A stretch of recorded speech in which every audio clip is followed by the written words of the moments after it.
देखिए, जाति वाला आधार को तोड़ करके जिस ढंग से सबका विकास वाला जो थ्योरी नरेंद्र मोदी जी ने किया, वो योगी ने यदि उसको इम्प्लीमेंट जिस ढंग से जहाँ बड़े पैमाने पर कर रहे हैं, तो जो भी हुआ 2024 उससे भी काफ़ी सबक मिला है कि भाई देखिए, ऐसा नहीं होना चाहिए कि कहीं ना कहीं इधर उधर छितर जाए।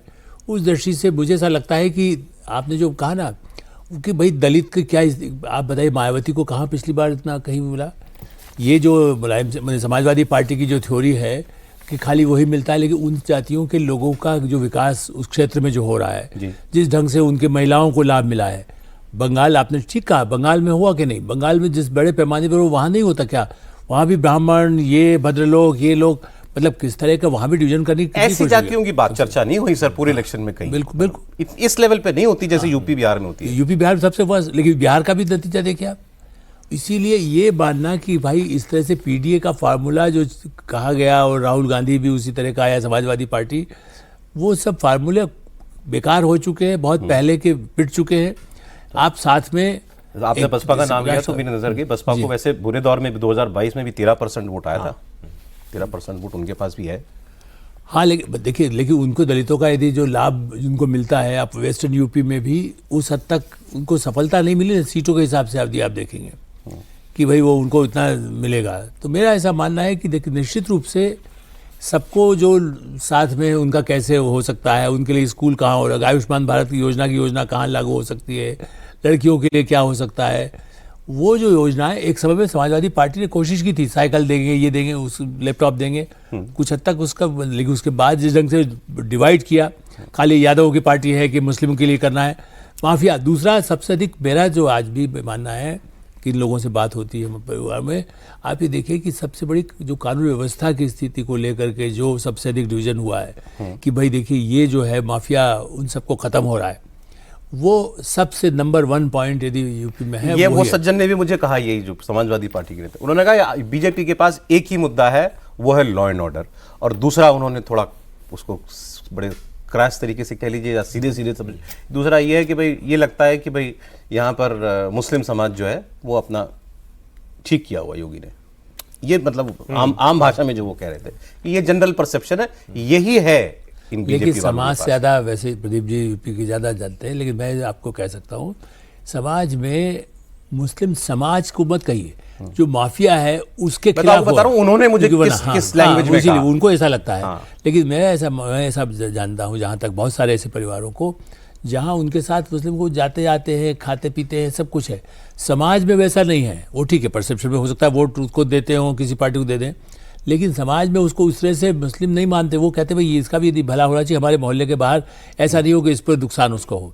हाँ, माफिया को या अपराधी जो थे, जो भाई लड़की आज सुरक्षित है, मेरी बीवी नहीं आ सकती, रात को यदि निकल करके यूपी के शहरों में यदि जो जा सकती हो, चाहे वो प्रयाग हो, चाहे वाराणसी हो, चाहे लखनऊ हो, ये जो सबसे बड़ा मुद्दा बना, उससे एक जो कोशिश बोले कम से कम केंद्र सरकार की, और वहाँ पर भी कोशिश हुई कि ऐसा नहीं कि खाली जो मुस्लिम है उनको ठोक दिया गया, ऐसा तो नहीं किया गया ना।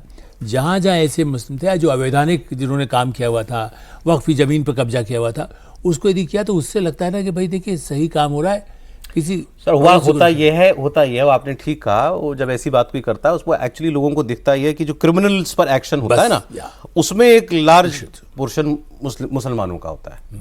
फैक्ट बात है वो, तो चूंकि आप उसमें स्टैटिस्टिक्स की बात है, ये मैं किसी को स्टिग्मेटाइज नहीं कर रहा हूँ, ये दिखता है ये। सो वो चीज वो उसको परसेप्शन में आती है। लेकिन जो समाजवादी पार्टी या कांग्रेस पार्टी जो चाहेगी, और जो बीजेपी बिल्कुल नहीं चाहेगी, 2000 वो वोट में दिखता है। 2022 के इलेक्शन में कांग्रेस और समाजवादी पार्टी का वोट 34% था, जोड़ करके दोनों का 34.5%, और यही जब 2024 में आ गया तो ये हो गया 43.5%। तो 9% का ग्रोथ है। यहां स्कोप दिखता है ऑपोजिशन को उत्तर प्रदेश में, जो आप बार बार आप भी कहते हैं ना कि बीजेपी का वर्स्ट केस सिनारियो ये है कि इलेक्शन पूरी तरह जात पे हो जाए। हाँ बिल्कुल, उसमें ऐसा नहीं है कि बीजेपी जातियों के समीकरण को नहीं साधती है, लेकिन अगर जाति पर इलेक्शन चला गया, नैरेटिव अगर वो हो गया, तो वहाँ पर बीजेपी को फिर बहुत ज़्यादा तकलीफ होगी। उनके साथ एक एडवांटेज होता है समाजवादी पार्टी के साथ, जैसे कि यादव उनके साथ, मुस्लिम उनके साथ, इन दो के लिए उनको कुछ करने की ज़रूरत नहीं है। इसके अलावा अगर तीसरी किसी जाति विशेष को अगर वो टिकट दे दें, वहाँ से उम्मीदवार बना दें, तो एक 3 बड़ा बुके हो जाता है। अब ऐसे मान लीजिए बलिया में अगर ब्राह्मण कैंडिडेट दे दे समाजवादी पार्टी, या पता चला कि अभी सांसद भी वहाँ के हैं और ब्राह्मणों का एक बड़ा हिस्सा चला गया उधर, तो वहाँ पर वो तकलीफ होती है। तो बीजेपी की कोशिश हमेशा ये रहती है कि जातियों को आप जितना साध सकते हैं साध लें, लेकिन नैरेटिव आपका law and order, governance, Hindutva, इस तरह के इश्यूज होने चाहिए, तो फिर काम बीजेपी जाति की सेटिंग तो करनी ही पड़ेगी, ये मान के चलते हैं। उसमें तो कोई भ्रम ही नहीं है। जैसे अच्छा। अभी जो मंत्रिमंडल विस्तार आपने देखा वो क्या है, ऐसा थोड़ी कि काबिल लोग हैं वो, लेकिन वो जाति विशेष के आप हैं तो इसलिए से आपका चयन किया गया। आप ही के दोस्त होंगे वो, इसलिए मैं ज्यादा जानता हूँ ना। आप पार्लियामेंट में भी आप देखें बहुत सारे चेहरे आपको ऐसे लगे, समझ में आएगा कि यार इस व्यक्ति की क्या खासियत है, क्यों यहाँ पे ये पहुंच गई या पहुंच गया या पहुंच गई, दोनों केस है। लेकिन क्योंकि आप उस जाति से हैं तो वहाँ पे एक मैसेजिंग देना होता है। नाम चल रहा था दिमाग में, बहुत सारे नाम।